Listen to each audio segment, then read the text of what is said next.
Bonjour Madi. Bonjour Fanny. Ça va? Ça va bien et toi? Ouais. Je t'ai appelé Madi, mais on aurait pu dire Marc aussi. Ah c'est vrai. Ngoyo aussi.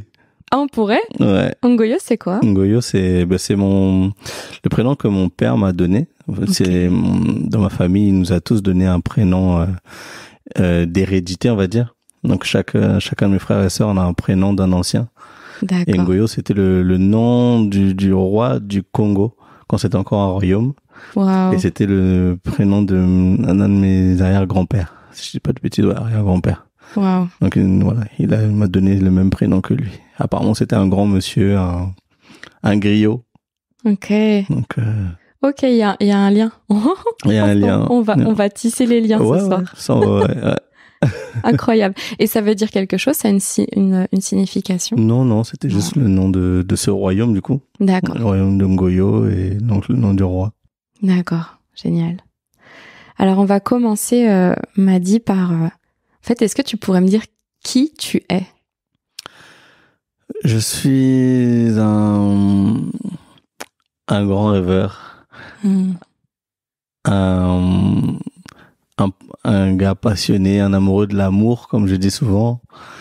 Un gars peut-être engagé, sentimental, et un gars qui aime rire tout le temps. Un bon vivant, du rire, de l'amour. C'est ça. Et de l'engagement. C'est ça. Quand tu dis engagé, t'es engagé. Qu'est-ce qui stimule, on va dire, ton engagement, ou tu t'engages pourquoi? En fait, comme je disais, je suis un grand rêveur, et j'ai toujours rêvé d'un monde où les gens s'entraident, où les gens s'aiment, où les gens se nourrissent les uns les autres. Donc aujourd'hui, j'ai l'occasion de pouvoir partager mes valeurs, mes discours, mes chansons, et je suis engagé, on va dire, pour pouvoir faire bouger les mentalités, les causes, que ça soit pour la planète, que ça soit pour les relations humaines, et je dirais même parfois même sur tout ce qui est au niveau de l'éducation aussi. L'éducation, c'est important? C'est très important. Ça a été une clé pour toi? Ouais, parce que déjà, mon père, moi j'ai grandi là-dedans. Mon père, quand je suis né, mon père venait d'être nommé ministre de l'Éducation nationale au Congo. D'accord. Et en grandissant, je voyais l'importance qu'il mettait à l'éducation. Lui, il voulait faire en sorte que chaque enfant du Congo soit éduqué. Il disait que c'était ça la clé. Donc il a créé plusieurs écoles. Déjà dans le village où on était. Et ensuite, quand on est allé dans la capitale, à Brazzaville, il a aussi créé des écoles.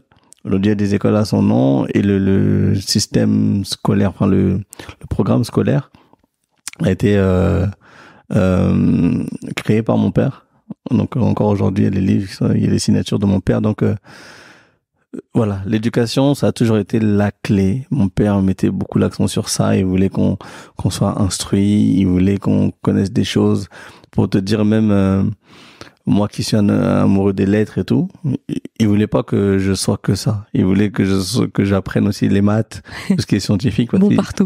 Non, mais en fait, il mettait surtout l'accent sur ça, parce qu'il disait que si t'es bon en français ou dans les langues, il va dire ta note dépendra de l'appréciation du prof. Alors que si t'es bon en maths, 1 + 1 = 2, ça c'est voilà. Ton résultat sera factuel, bon. Quoi. C'est factuel. Et donc, il voulait qu'on soit bon dans ces matières-là, et parce qu'il voulait qu'on soit instruit. Donc, je pense que j'ai hérité de ça, enfin, de ce message-là, et du coup aujourd'hui, j'essaie maintenant à mon tour de pouvoir transmettre ça, en fait. Et là, tu parlais donc de l'éducation, de presque de l'instruction, du coup, et l'éducation à la maison. Est-ce que c'était lui qui avait le plus grand rôle dans l'éducation à la maison, ou est-ce que c'était maman? Qu'est-ce qui s'occupait de l'éducation, en fait, des enfants, ou c'était conjoint, peut-être? la famille? C'était les deux. Après, moi, j'ai eu un parcours assez particulier. C'est-à-dire que moi, je suis venu en France, voilà, très tôt. Donc, j'ai quitté le nid des parents très tôt, à l'âge de 3 ans. Donc, je suis venu en France. Et ensuite, c'est ma sœur aînée qui m'a élevé. Donc, elle a surtout mis l'accent sur la rigueur, la discipline. Donc, il n'y avait pas justement cet esprit, on va dire, d'instruction. C'était plus la rigueur et discipline que ma sœur a mis en place. Je pense que elle avait 18 ans en même temps. Donc, elle a fait comme elle a pu, avec ce qu'elle avait aussi. Bien sûr. Donc, on n'a pas encore beaucoup de bagages à 18 ans. Donc, elle a déjà beaucoup de responsabilités. Voilà, beaucoup de responsabilités. Elle avait moi et deux de mes frères à sa charge. Donc, elle voulait faire de nous des hommes, en fait. Ouais. Donc, en mettant la rigueur, la discipline. Donc, il me manquait peut-être l'amour des parents et justement peut-être ce côté instructif du papa. Mais bon, ils sont venus après en France, donc ils ont rattrapé le coup. Ouais. C'est marrant d'ailleurs, tu vois, on parle aujourd'hui de beaucoup de masculinité, de déconstruire, tu vois, ce qui a pu être créé pendant des années et des années. Et là, tu me disais, c'était ta grande sœur qui voulait faire de vous des hommes avec la notion de rigueur. Et c'est rigolo parce que moi, j'ai monté ce projet justement pour pouvoir véhiculer cette parole que on n'est pas que rigueur et en tant que femme on n'est pas que douceur et qu'on est vraiment un équilibre, une harmonie des deux.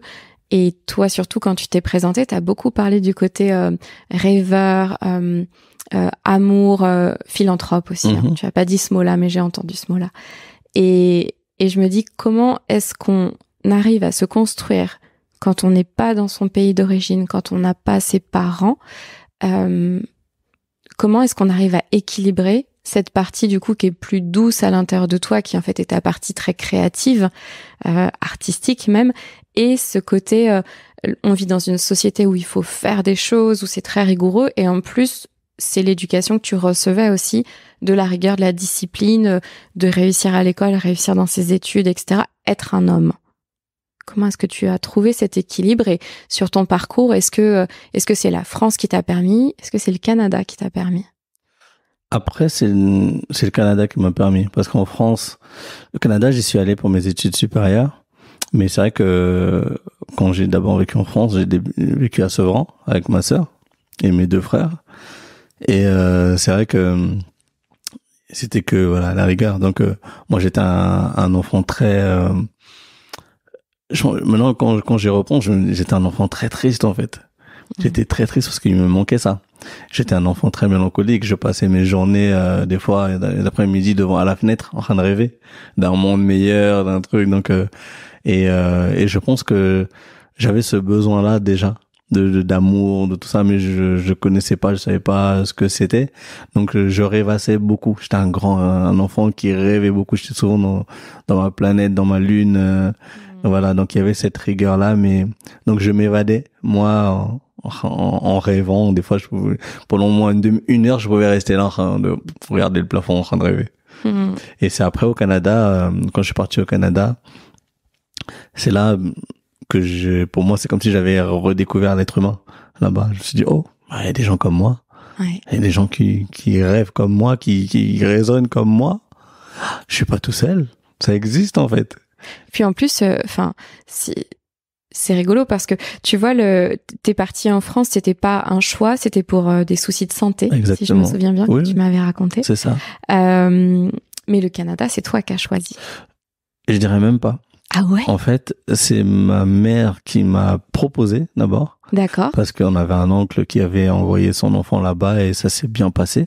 Ok. Donc elle a dit, là-bas apparemment c'est bien, le système scolaire est bien et tout, on pourrait t'envoyer là-bas si tu veux.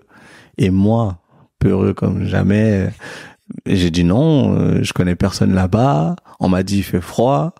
Au début j'ai refusé. J'ai dit non. 8 mois de l'année, fait froid. Voilà, j'ai dit non. Et j'avais dit non à ma mère. Et après, en parlant avec des amis, c'est eux qui m'ont convaincu. Ils m'ont dit non, vas-y, ça peut être bien pour toi et tout. Et comme moi, j'étais très accroché à mes amis, en fait. Très accroché à l'amitié. Et comme je t'ai dit, moi, j'étais seul, au fait, en France d'abord. Je connaissais pas grand monde. J'ai mis beaucoup de temps à me faire des amis, comme je ne sais pas moi-même l'amour, aimer quelqu'un, je savais pas ce que c'était. Et du coup, pour moi, mes amis, c'était ma deuxième famille. Donc, les quitter, je pouvais pas les quitter. Donc, quand on m'a dit aller au Canada, je fais, oh non, je vais quitter mes amis. J'ai plus pensé à ça qu'à moi, en fait. Ouais. Et quand mes amis m'ont dit, non, vas-y, je dis, oh, si eux me poussent, ok. Là, c'est comme si j'attendais leur aval à eux, en fait. Ouais, tout à fait. Et je suis allé au Canada et ça a été, oui, l'un des plus beaux voyages de ma vie parce que je me suis redécouvert là-bas et j'ai redécouvert l'être humain, comme je dis souvent, et les valeurs humaines. Et ça, c'est ce qui m'a boosté. C'est ce qui m'a boosté à vouloir me développer, à me connaître et me nourrir aussi. Me nourrir de l'humain, me nourrir d'amour, tout ce que tu veux. Ouais. T'as eu la pression un peu de te rassembler d'une certaine manière, comme si t'avais mis une partie de toi de côté, en tout cas qui pouvait pas forcément énormément s'exprimer en France parce que peut-être dans un environnement hostile à l'extérieur, clairement. Mmh. Et toi, un grand monde rêveur, donc une dualité assez énorme. Et c'est vrai que pour connaître le Canada et les Canadiens de manière générale, il y a une forme de bonté et d'ouverture d'esprit, de facilité des rencontres, etc. Comme si les barrières étaient beaucoup moins loin, en fait. Tu peux toucher plus facilement le cœur des gens là-bas. Et du coup, ça inspire à être davantage soi-même. Mais là, c'était même pas toi être toi-même, c'est en fait apprendre à connaître qui tu étais finalement. Ouais, aller développer cette partie-là et rassembler finalement deux parties qu'on pourrait dire, enfin pas opposées, mais en tout cas complémentaires et qu'on... Ouais, mais en fait, là-bas, ça m'a ouvert le champ des possibles.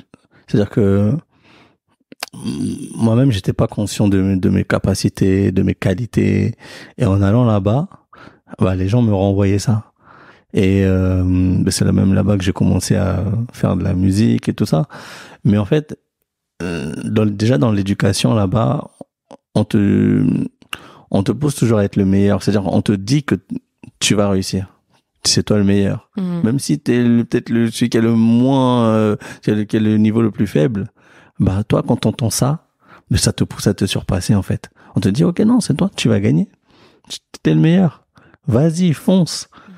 Rien que ça, à chaque fois, on te dit, oh, t'entends ça, mais ça te donne confiance, tu vas en confiance. Et quand tu vas en confiance, souvent, tu te surpasses. Et c'est la différence que j'ai vue là-bas, en fait. Et surtout, le partage. Là-bas, quand j'allais, j'ai vu que les gens partageaient beaucoup entre eux. Même par exemple, j'allais voir des spectacles, des concerts, ou même des événements sportifs. Quand tu voyais même les adversaires, se congratuler. Je me disais, mais normalement, ils ne devraient pas s'aimer, mais ils devraient être en concurrence. Et en fait, à la fin, tout le monde se disait, ah, bien joué, bravo. Ou des fois, même des concurrents disaient, voilà, j'ai vu que t'es fort, viens, on fait un truc ensemble.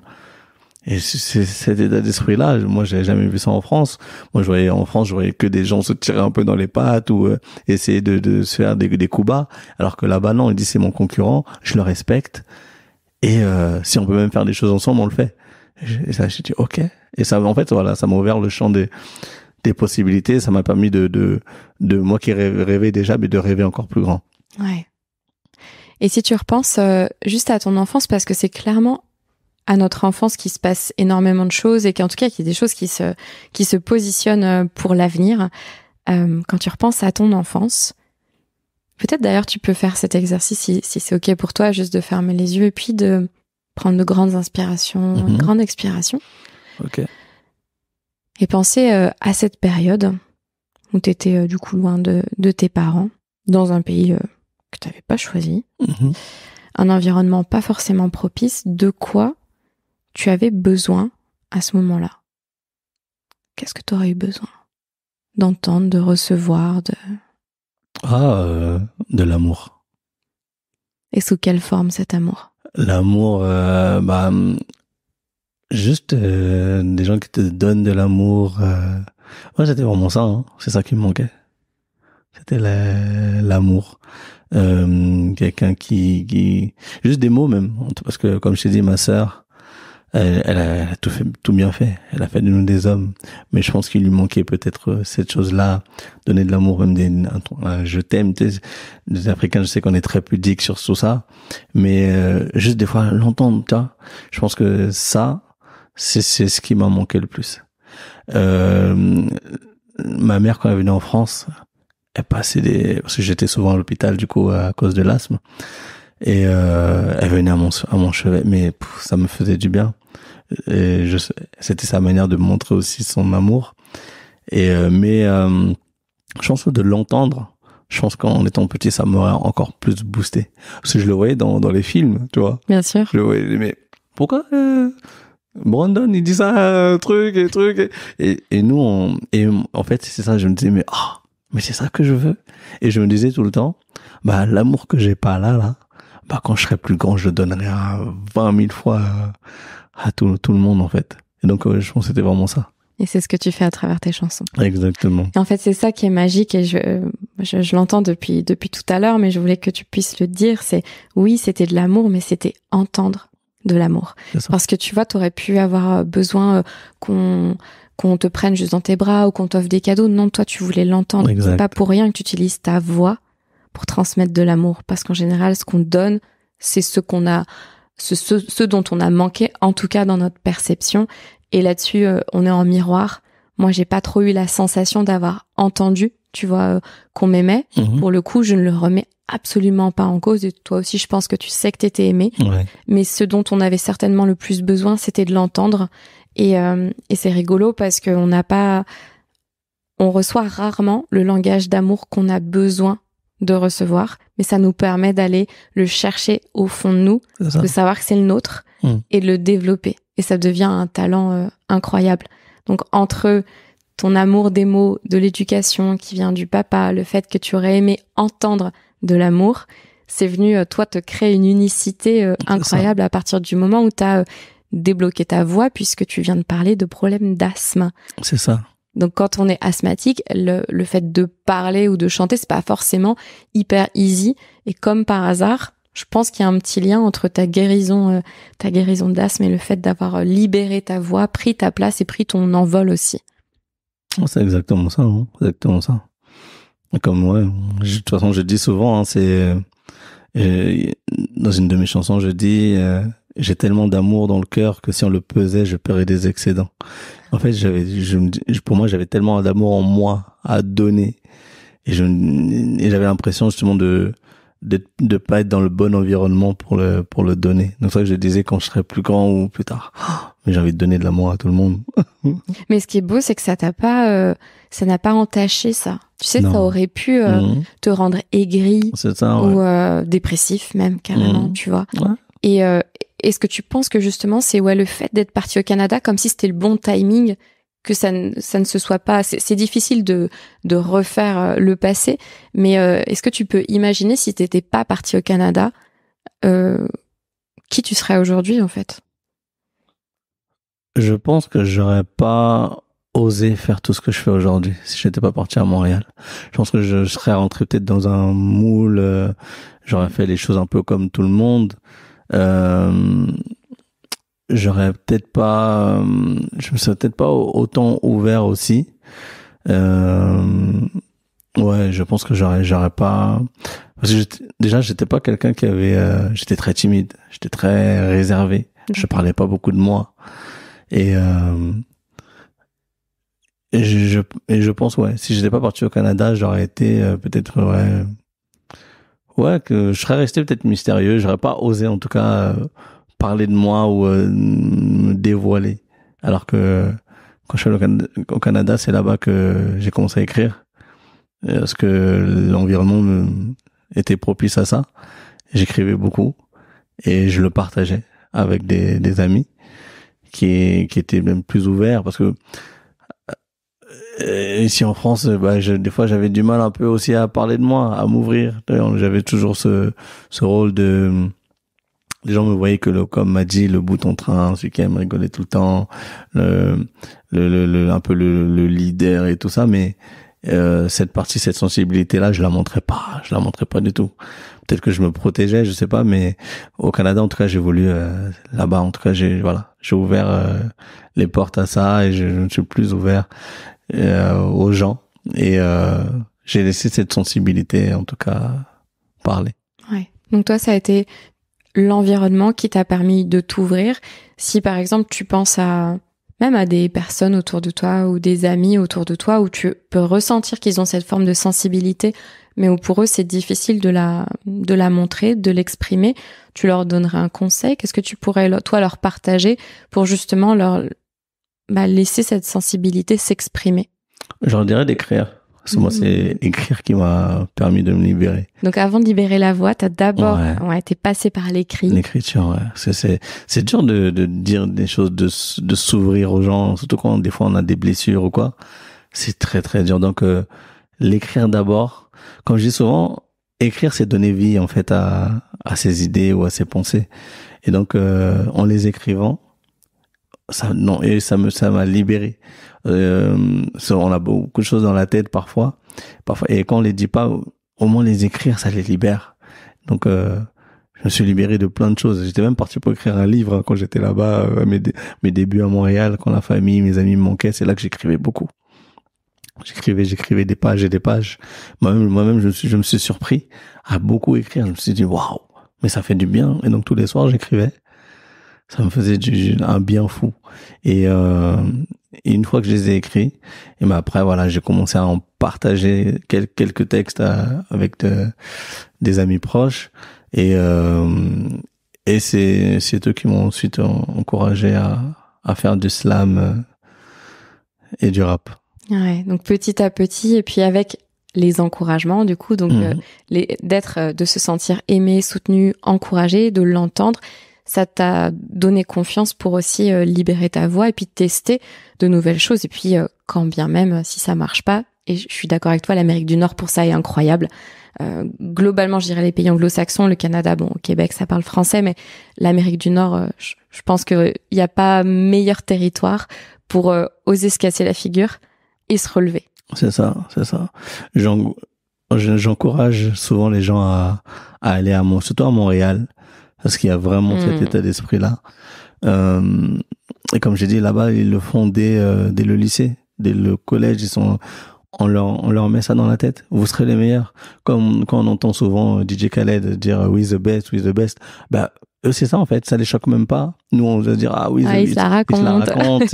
et ouais, ils sont hautains ou quoi, ou ils se prennent pour les meilleurs. Non, c'est même pas ça. C'est en fait, à force de le dire, ils le deviennent, en fait.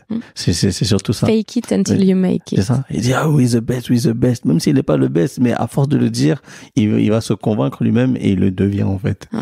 Et c'est ça qui m'a marqué. Et je me dis, et là-bas, pareil, moi qui étais quelqu'un qui n'osait pas faire les choses, quand on a commencé à me dire, mais vas-y, fais-le. Vas-y, tu peux le faire. Je dis, ah bon, moi je peux le faire. Ouais, c'est bien ce que tu fais. Ok. Ça m'a donné confiance. Et après, je l'ai fait. Et voilà, le début de l'aventure a commencé comme ça. Et quand t'as commencé à faire du slam et puis après du rap, t'en as parlé à ta famille ou t'as attendu un peu? J'ai attendu un peu. T'as attendu quoi? Ouais. Ça a été quoi le déclic pour te dire, là, je me sens suffisamment, peut-être, je sais pas, légitime ou suffisamment stable pour en parler, par exemple, à mes parents ou à mes frères et sœurs, sans qu'on me rayonne ou sans qu'on me dise, c'est quoi cette lubie? C'est, comme tu as dit, c'est ça, hein, c'est quoi cette lubie? Déjà que, dans ma famille, je suis un peu comment dire, j'étais un peu le gars différent, en fait. Dès l'adolescence, voilà, mon père qui était dans la politique, qui était ministre, qui avait une image. Moi, j'étais là avec mes baggies, je m'habillais en américain. Donc, on m'appelait l'américain, en fait, déjà dans la famille. Donc, je dénotais, en fait. Quand tu voyais les dîners de famille, tu voyais tout le monde était là en chemise, pantalon pince, très classique. Ouais. Et moi, j'arrivais avec mes baggies, mes boucles d'oreilles. Donc, mon père, il comprenait pas. Il me comprenait pas et, il pensait que j'allais mal tourner. Donc déjà je partais avec ça. Donc quand j'ai commencé à faire de la musique, j'ai dit doucement, je vais pas leur dire maintenant, je vais dire après. Et J'ai attendu que ce soit vraiment concret, qu'il y ait des choses concrètes pour ensuite leur dire ah bah regardez, voilà, j'ai fait un album. Et là quand le premier album est sorti, là j'en ai parlé. J'ai fait écouter à ma mère et c'est là qu'elle a dit ton père a beaucoup aimé justement parce que bizarrement mon père est parti je crois un an avant que je fasse mon premier album. Donc j'aurais aimé qu'il voit ça parce que je pense que lui aussi c'était un homme de lettres, il aurait beaucoup aimé. Ouais. Et c'est comme si voilà, dans ma tête je reprenais un peu le relais, je dis ok, papa toi t'as œuvré avec tes romans, avec ta carrière politique, mais maintenant je prends le relais, je vais véhiculer tes messages mais avec ma musique, avec ma prose. Donc quand j'ai fait mon premier album là, j'ai montré à la famille et ils étaient fiers. Ouais, moi j'imagine. Ouais. Et c'est quoi est-ce que tu pourrais te souvenir peut-être de la phrase ou de l'idée du concept qui a été le plus impactant pour toi que tu aies reçu de la part de ton père et de ta mère? Ou l'un ou l'autre. Quelque chose vraiment qui t'a marqué, qui t'a aidé dans ta construction. Et dans un sens comme dans l'autre, parce que parfois ça peut nous marquer un peu dans le négatif, mais c'est grâce à ça qu'on se relève. Donc, Ouais, en fait les deux étaient vraiment différents, mes deux parents. Mon père, c'était lui, il m'a beaucoup marqué dans sa manière de résister aux épreuves de la vie. C'est quelqu'un, en fait, il avait un problème au rein. Il avait un rein qui allait pas bien. Et les médecins lui avaient prédit un certain temps de vie. Et mon père a vécu 10 ans de plus que ce qu'on avait prédit. Wow. Et quand j'étais petit, je me souviens des fois, j'étais un peu malade à la maison, j'avais un rhume ou une petite grippe. Et mon père me disait toujours, mais, il dit, fiston, mais ne laisse pas la maladie prendre le dessus. Jamais. Faut continuer à faire ce que tu as à faire. Ne laisse pas, même, tu sais, des fois, même quand il pleut, des fois on se dit, on n'est pas motivé. Ça, on va annuler certains trucs, on n'a pas envie de sortir, mais non. Mon père disait toujours, ne laisse jamais les éléments extérieurs, justement, t'empêcher de faire ce que tu veux faire. Oh, c'est beau. Et quand j'entendais ça, je dis, mais lui, il est là. Il a son rein qui est pas bien. Il doit faire des dialyses tous les 2 jours. Et malgré ça, il continue à faire tout ce qu'il veut faire. Il continue à faire ses déplacements. On allait en vacances, il se débrouillait toujours d'avoir une clinique pas loin pour faire ses dialyses, mais il voulait pas ne pas aller en vacances à cause de ça. Il voulait continuer à vivre. Et ça, c'était un gros exemple pour moi et une preuve vraiment de force, en fait. Et je me disais, mais waouh. Et ça m'a permis de relativiser sur beaucoup de choses, en fait. Et c'est pour ça qu'aujourd'hui, quoi qu'il en soit, j'essaie toujours d'aller au bout de mes objectifs, malgré des fois des épreuves ou quoi, et j'essaie toujours d'aller au bout de ce que je veux faire. Ça, c'était mon père. Ouais. Ce qui m'a, en tout cas, appris à enseigner. Et même des fois, j'étais posé à la maison, j'avais la posture d'un quelqu'un de triste. Je regardais un film ou quoi, et souvent il me disait, mais pourquoi tu te mets comme ça et tout, on pourrait croire que t'es triste. Et ça aussi, ça m'a marqué beaucoup. Il voulait pas qu'on ait cette posture de quelqu'un défaitiste ou triste. Et même des fois, même je suis posé à la maison, je repense à ça souvent. Je me dis, ouais, non, mon père n'a pas aimé que je sois comme ça. Je me mets debout et je me relève, je me redresse. Tu vois, Il avait tellement raison. Ouais. Il y a tellement un lien entre le corps et l'esprit. C'est ça. Et je pense souvent, je me dis, non, redresse-toi. Bien sûr. Mais tu sais, moi, ça me fait penser à quoi?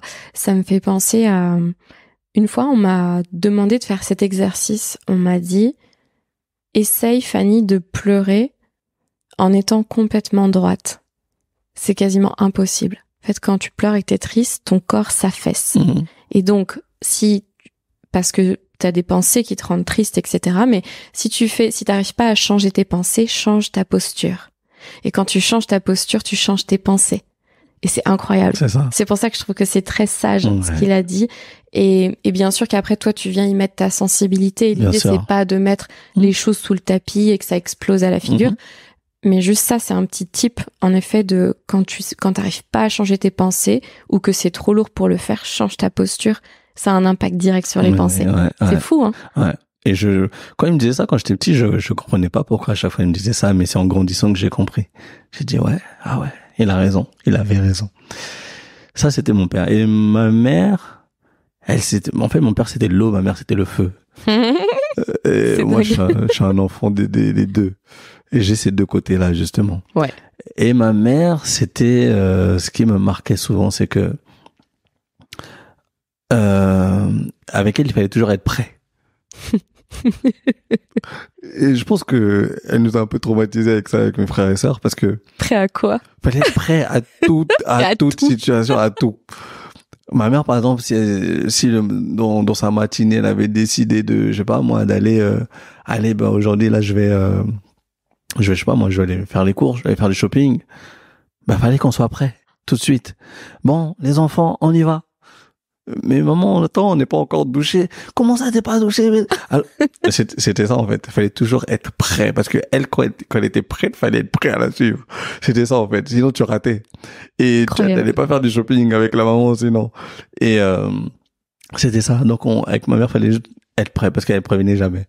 Et comme elle prévenait pas, il fallait être prêt dès le matin. Oui, il fallait être prêt dès le matin, c'est ça. C'est intéressant sur l'enseignement. T'es pas encore lavé, t'es pas encore là. Ah, j'y vais sans toi. Et non, nous on n'aimait pas ça quand même, quand notre mère elle partait sans nous parce qu'on savait qu'elle allait faire du shopping. On loupe. On savait qu'on allait louper une grande après-midi. Et donc c'était ça, ma mère, fallait toujours être prêt. Et je pense que, et du coup, moi après, inconsciemment, même dans mon adolescence,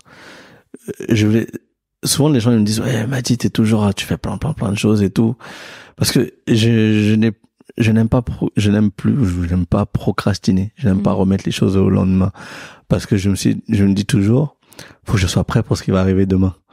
C'est ça en fait. Et ça c'était par rapport à ma mère, fallait toujours être prêt parce qu'elle disait mais tu sais pas ce qui va arriver demain, sois prêt. Fais les choses que tu peux faire aujourd'hui, fais-les parce que demain il y a d'autres choses qui vont arriver. Et sois prêt pour ça. Et donc ça m'a poussé à faire les choses dès que je peux, même si on me donne un délai. Et ça aussi c'était important parce que même à l'école elle nous enseignait ça. C'est-à-dire que ma mère quand on avait des devoirs par exemple et quand il y avait les vacances scolaires, on avait 2 semaines pour faire les devoirs. D'accord. Ma mère elle disait toujours dès que tu peux les faire, là c'est frais, tu viens d'apprendre la leçon B, fais-le tout de suite. Parce que demain tu vas apprendre d'autres choses. Et dès que tu peux finir les choses, fais-le. Comme ça t'es prêt pour demain et s'il y a rien tant mieux, mais s'il y a quelque chose qui arrive, t'es prêt à recevoir. Et donc j'ai gardé ça. Ouais. Mais en fait c'est vraiment un mix des deux, je trouve, comment t'es aujourd'hui, parce que finalement avec ton père, c'était plus une forme de résilience et ne laisse rien t'empêcher de faire ce qui est important pour toi, ce que tu veux faire. Et puis, ta maman qui venait te dire sois prêt. Donc finalement, toi, quand tu débutes ta journée, à la fois, tu vas pas être dans la procrastination, t'es prêt à avoir une journée, tu vois, moi, je t'ai prévenu la veille pour l'enregistrement, tu Exactement. vois. Donc, t'es prêt à saisir l'opportunité. C'est ça. C'est incroyable parce que la vie, c'est que ça. On peut passer une vie en dormant et en voyant rien. Exact. Et on peut, en effet, avoir développé un mécanisme qui fait que, dans tous les cas, je suis prêt. Tu vois. C'est ça. C'est quoi le revers de ça? De ce qui t'ont appris, justement, le fait d'être toujours prêt et le fait d'y aller, de pas, tu vois, de pas se trouver d'excuses d'une certaine manière. Est-ce qu'il y a un revers à ton sens? Et si oui, ce serait lequel? Non, je vois pas de revers parce qu'au contraire, moi, j'ai vraiment commencé à appliquer ça il y a une dizaine d'années, on va dire. Et non, au contraire, il n'y a pas de revers. C'est juste peut-être que la majorité des gens ne sont pas comme ça et que peut-être qu'il y a beaucoup de gens qui peuvent pas me comprendre. C'est peut-être par rapport à ça. Et on va dire c'est peut-être ça le revers parce du coup, quand t'es comme ça, t'as toujours envie de découvrir plein de choses, t'as toujours envie de faire plein de trucs, que les journées soient pleines. Et les gens peut-être qui sont pas habitués à ça, ils peuvent se dire waouh, on a du mal à le suivre lui. Même en amour, par exemple, les filles avec qui j'ai été, ou Bah, souvent, ils disaient, mais waouh, mais ton train de vie, là, je suis pas prête. Donc, on va dire, c'est un avantage comme un inconvénient, et on va dire, ouais, peut-être le revers, ce serait ça. C'est que, j'aille peut-être des fois trop vite pour certaines personnes. Et peut-être des fois aussi pour ton corps, non? Parce que moi, je me souviens de périodes où bien sûr le mental pouvait suivre, la tête pouvait suivre et l'envie pouvait suivre. Et pour autant, on n'a que 24 heures et on a notre corps qui nous limite. Comment est-ce que tu as réussi, toi, à retrouver un équilibre entre justement cet esprit qui va très vite, tu vois, cet engagement de cœur qui est très très présent, mais le fait quand même que tu sois un humain avec un corps et des limitations. Enfin, sur le long terme, tu vois, c'est différent que de courir 90 minutes. C'est tout ton train de vie qui est comme ça, du lundi au dimanche. Donc, comment est-ce que toi, tu trouves de l'équilibre entre, justement, cet esprit qui va très vite et ce corps qui a aussi besoin de se reposer, etc. Aujourd'hui, j'ai su doser tout ça. C'est vrai qu'il y a un moment de ma vie, on va dire il y a quelques années même, j'avoue, c'était trop. J'en faisais trop. Mais je pense que j'étais en train de me construire et construire aussi tout ce que j'ai fait jusqu'à aujourd'hui. Donc quand j'étais dans cette construction-là, je voulais tout construire en même temps.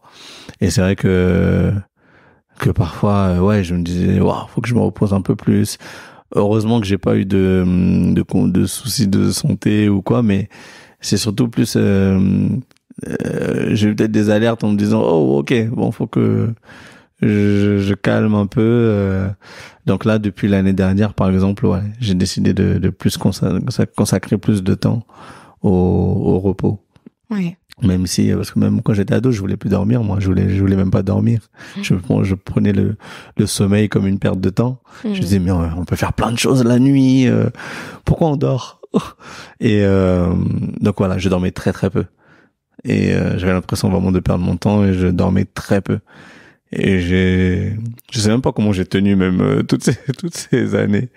Même aujourd'hui, je sais même pas encore. Et là maintenant, ouais. J'ai décidé de prendre plus de temps pour me poser, pour me reposer et vraiment sélectionner les choses à faire et les gens à voir. Ouais. Ouais, parce que c'est tellement important et c'est aussi pour ça que je t'expliquais, tu vois, j'ai beaucoup de compassion pour les hommes parce que comme je te disais en off, on est dans une société du faire, on doit faire. Moi, j'ai accompagné de hauts dirigeants. Leur angoisse, c'était pas le manque d'argent, hein. C'est qu'est-ce que je vais faire? Tu vois, toujours se faire, remplir des journées. C'est difficile d'être juste dans l'accueil, difficile de se retrouver tout seul, difficile. Ouais, en fait, il y a ce truc de je suis en charge et j'y vais et c'est dur. Sauf que il y a un moment où il y a ces limites. Et c'est pour ça que bon, moi, j'essaye de semer ces graines-là de comment est-ce qu'on peut mettre un peu de douceur, tu vois, dans une énergie de faire, et notamment quand on est quelqu'un qui a une sensibilité, qui a besoin de l'exprimer, etc. Parce que même quand on est sur sa voie, même quand on est dans sa mission, et j'en ai payé les frais, donc je sais aussi ce que c'est, on peut faire un burn-out en fait. On peut se brûler les ailes. On peut ne pas avoir l'impression parce qu'on se dit mais c'est ce que j'aime faire, c'est ma mission. Ouais, mais t'es dans un corps humain. J'ai frôlé ça du coup et quand j'ai vu ça venir, je me suis dit oh ok. Mais justement comme je t'ai dit l'année dernière, je faisais trop de choses et ouais. Et j'ai frôlé ça et mon corps m'a parlé et je l'ai écouté. Je me suis dit ok, on va peut-être, c'est pour ça que maintenant je sélectionne les choses, les événements, tout ça, parce que je voulais tellement faire de choses, parce que j'aime ça. Mais voilà, je me suis rendu compte que tu restes humain. Et comme je commençais à de moins en moins voir les gens, alors que moi, c'est important pour moi. Pour toi. Je me nourris beaucoup aussi de l'amour des gens, de mes proches, de mes amis. Et c'est là que je me suis dit, oh non, là tu vas dans un mur là, donc non. Recule, fais moins de choses et voilà, profite des moments simples et profite aussi de tes proches. Ouais, exactement. C'est pour pas brûler la chandelle par les deux bouts, c'est hyper important. Il y a quelque chose avant de passer, on va parler d'amour parce que tu m'as parlé beaucoup d'amour. Et la transition qui serait peut-être parfaite, ce serait de parler du fait que toi, donc, t'aurais aimé entendre davantage d'amour de la part de tes parents, on va dire en premier. Est-ce que toi, tu as réussi à leur dire des mots d'amour? Est-ce que c'était difficile? C'était dur. C'était dur. C'était quand t'as pas appris à déjà même l'entendre. Donc, le dire, c'était très, très, très dur. Très, très, très dur. Non, justement, je regrette ça parce que je leur ai montré que je les aimais, mais je leur ai pas dit. Ma mère, par exemple, pareil. Je lui ai montré dès qu'il y avait un événement, ses anniversaires ou quoi, je voulais lui montrer mon amour. Mais on se le disait pas, on se le montrait. Mais ouais, je pense que j'ai pas su le dire. C'est ça qu'aujourd'hui, dès que je peux le dire, ça c'est un de mes regrets. Le dire vraiment aux gens, je le dis maintenant. Tu sais, je te propose de faire quelque chose. Pareil, c'est que de la proposition. Tu peux me dire non à tout moment. Vu que le cerveau ne fait pas la différence entre ce qui est vrai et ce qui est faux, moi, je vais te proposer, si c'est OK pour toi, à nouveau de fermer tes yeux. Ok. Et juste, tu prends une grande inspiration par le nez, une grande expiration par la bouche. Et te connecter à toi-même, à tes ressentis de ton corps, etc., à cette émotion qui peut aussi venir. Et de projeter, donc tu gardes tes yeux fermés, mais de projeter en face de toi tes deux parents sous leur meilleur jour.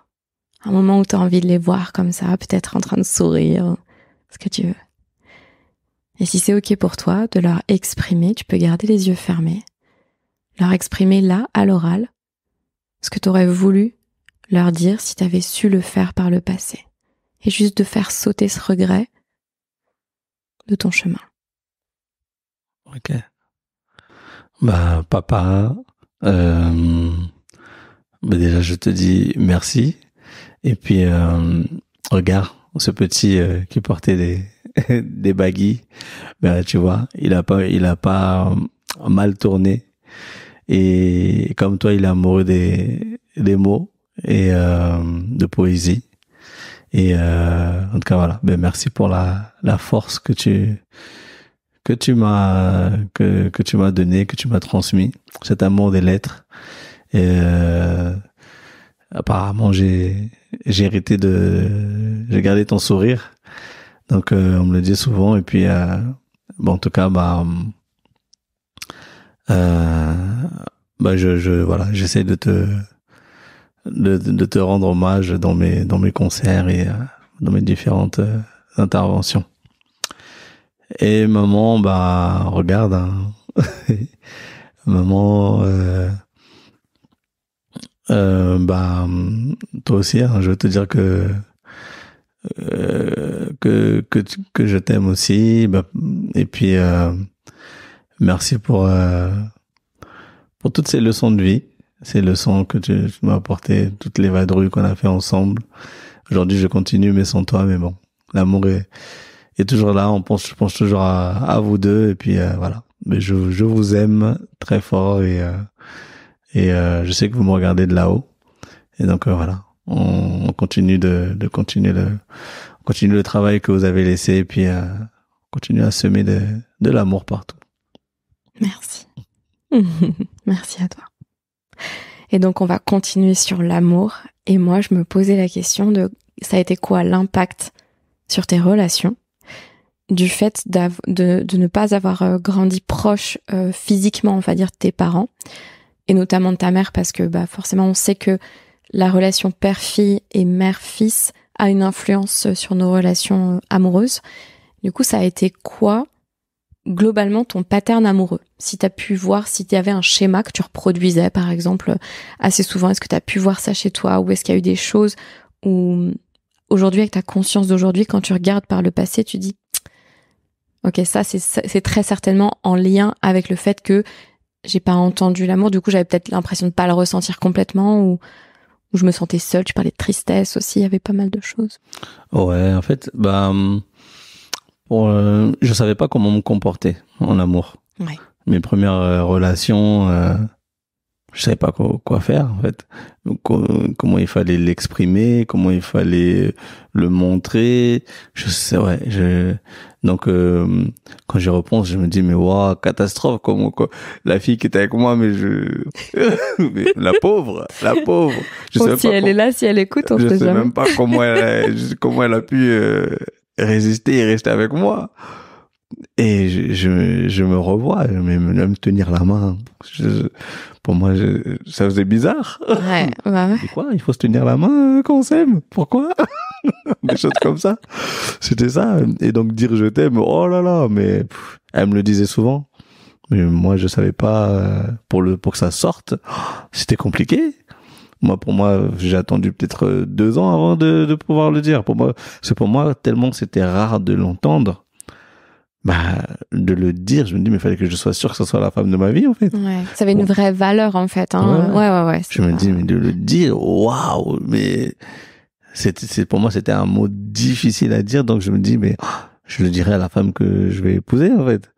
Donc, tellement, pour moi, c'était, je savais pas comment me comporter. Donc, avec le temps, j'ai appris, les premières femmes avec qui j'ai été, c'est elles qui m'ont appris comment aimer.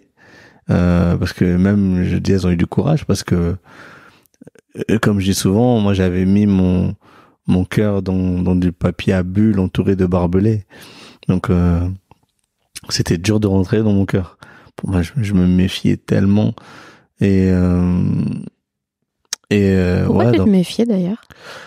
Parce que, en fait, j'avais d'abord été amoureux d'une première fille. Et je suis tombé de haut, en fait. Moi, j'étais là, et c'est là que j'ai su c'était aimer, en fait, justement, ressentir l'émotion. Je me dis, mais donc c'est ça, aimer. Et quand j'ai connu ça, j'étais prêt. En fait, j'étais prêt à tout pour cette fille-là, en fait. Et je pensais même plus à moi. Je me suis dit, mais aimer, c'est beau, mais c'est dangereux, en fait. J'ai dit, mais on s'oublie.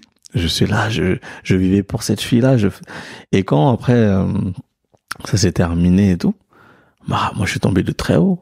Ma première déception amoureuse, j'ai dit, mais non, si c'est ça l'amour, faut que je me protège.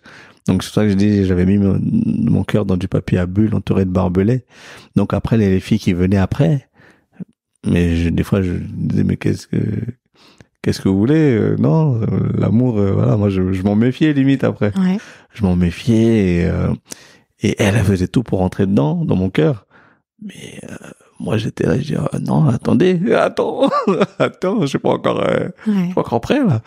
Et donc, du coup, cette relation avec l'amour, elle a commencé difficilement, mais voilà. Mais après, une fois que j'ai commencé à mieux me connaître au travers des années, à mieux connaître mieux me découvrir aussi, tout simplement.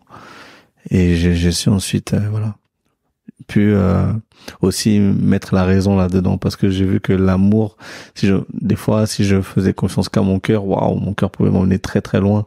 Donc j'ai appris à raisonner aussi avec le temps et avoir ce mélange, cet équilibre entre amour et raison. Ouais. Et pas non plus, en effet, toi, trop t'éloigner de ta nature, parce que profondément, t'es un amoureux de l'amour, donc c'est important pour toi, mais pas au détriment de ton amour pour toi-même. Ça, exactement. À côté de ça, être complètement comme dans un congélateur, enfin mettre ton cœur dans un congélateur, par exemple, ce serait te faire du mal à toi, parce que ce serait pas ça. Et de toute façon, l'énergie ne m'entend pas. C'est marrant. C'est comme si je disais l'énergie ne m'entendre. Ouais, tu vois, alors, mais elle ne ment pas, voilà. Ouais, c'est ça. Ce qui fait que les personnes qui étaient attirées par ta vibration, même si toi tu l'avais cadenassé et mis dans du papier à bulles, l'énergie, elle se ressent. Et donc c'est comme un magnète. Et c'est rigolo parce que plus tu vas vouloir essayer de te protéger en mettant de la raison dessus, et plus la vie va te montrer, en tout cas t'apporter des situations pour dire, mais gars, tu contrôles rien en fait. C'est ton énergie, c'est ce qui vient de toi. Vraiment. Et donc même si pendant ces moments-là, t'avais peut-être la sensation qu'il était enfoui dans ton énergie, je comprends pourquoi il y a des femmes qui sont vraiment qui ont eu envie presque, c'est pour ça que je dis congeler, parce que j'ai l'impression de se faire décongeler, tu vois, tout ce qui est autour pour te montrer à toi-même que c'était ok, mais qu'en effet, il y a comme une sorte de juste milieu pour ne pas s'oublier, parce que ça, c'est la pire des relations. Exactement. C'est quand tu donnes tout à l'autre en face de toi et que t'as plus rien pour toi, parce qu'après, tu peux pas te réaliser, tu peux pas faire ta mission. Toi qui aimes faire beaucoup, partager, t'as plus de jus, quoi. Et d'ailleurs, quand on s'est rencontrés, je me souviens que c'était un sujet, tu vois, le sujet des relations. C'est ça. Et c'était un moment où t'étais pas du tout autant dans tous tes projets, dans tout ce que tu pouvais partager, parce que quand les relations nous drainent, vraiment, il y a plus grand chose à donner à l'extérieur. Hein. Exactement. Non, c'est vraiment ça. C'est vraiment ça. Donc, j'ai beaucoup appris, et ça m'a, ces relations-là m'ont permis, moi, de mieux me connaître, de mieux connaître mon corps, mieux connaître, savoir ce qui était bon pour moi, et aussi, peut-être le type de personnes aussi qui sont bonnes pour moi. Et donc, ça m'a servi. Donc, c'était un long cheminement, un long voyage, parce que comme tu l'as dit, moi, j'ai dû découvrir l'amour seul parce que j'avais pas de modèle. Donc cet apprentissage-là, voilà, s'est fait au fil des ans, et aujourd'hui je peux dire ok, c'est bon, je suis prêt à recevoir vraiment l'amour en fait. C'est beau ça. Et d'ailleurs, peut-être une dernière question avant de clôturer. C'est quoi pour toi aujourd'hui une relation idéale? Parce que je veux même pas savoir si t'es en relation ou quoi, ça c'est ta vie privée, mais juste si tu pouvais rendre le concept pour toi, c'est quoi la relation idéale? C'est qu'est-ce qui te convient ou te conviendrait aujourd'hui? Qu'est-ce qui est bon pour ton équilibre? Comment est-ce que tu le trouves d'ailleurs dans l'amour, cet équilibre? Moi, je vois l'amour comme, la vie à deux, par exemple, un duo, comme des coéquipiers. Je vois comme un peu une équipe de foot. Il y a les attaquants, il y a les défenseurs. Chacun a son rôle dans l'équipe. Chacun a son parcours, ses aptitudes, ses qualités propres, son rôle propre aussi. Mais tout ça au service de l'équipe. On va faire des choses différentes, évoluer de manière différente, chacun de notre côté. Mais tout ça pour le bien de l'équipe. Donc, moi, je vois ça comme ça. C'est pour ça que souvent, je dis, je dis même pas, copine ou femme ou quoi, je dis coéquipière ou un peu comme un pilote avec sa passagère. Donc voilà, les deux s'entraident, les deux s'apportent mutuellement. Je dis pas même compléter, parce que compléter, c'est pour moi comme s'il y avait un manque. Ouais, je dis c'est une vision de l'esprit. S'apportent mutuellement. Je dirais ça. Ouais. Je te rejoins totalement. Pour moi, on est deux individus entiers. On était entiers avant de se rencontrer. Quand il y a il y a comme une troisième entité qui se crée, c'est la relation. C'est l'équipe. C'est la même chose. Et le but des deux personnes, à mon sens, c'est de permettre à l'autre de se réaliser mutuellement, en fait. Et comme ça fait que cette troisième entité, elle existe dans tous les cas, qu'il y ait un couple ou qu'il n'y ait pas de couple, parce que fondamentalement, je crois qu'il faut vouloir le meilleur pour l'autre, pour pouvoir aussi accepter le meilleur pour soi. Et on peut pas juste prendre de l'autre. Donc on peut pas, en effet, tiens, je prends ça de toi et ça me sert à moi. Non, en fait, il faut aussi avoir cette ouverture d'esprit et de cœur pour que l'autre se réalise pleinement, tout en comprenant qu'il y a une troisième entité en jeu. Et c'est là aussi tout le déséquilibre qu'on peut trouver en relation, c'est que souvent les relations permettent de guérir les blessures de l'enfance. Et c'est là qu'il faut être conscient de ces blessures, de ces mécanismes relationnels, pour justement pouvoir mettre un peu de raison. Je crois que c'est ça que tu voulais dire par la raison. Mettre un peu de conscience, mettre un peu de compréhension, pour ne pas tomber et juste se noyer dans la sensation de c'est confortable cette relation, parce que proportionnellement, ce qui est confortable sera aussi inconfortable quand ce sera plus là. C'est ça. Mais ça m'a appris à doser aussi, hein, même comme je te disais, moi qui voulais donner tellement d'amour, et parfois des fois en ayant parfois eu envie de donner trop d'amour des fois à certaines personnes, je les noyais dans tout ça. C'est comme avec une plante, en fait.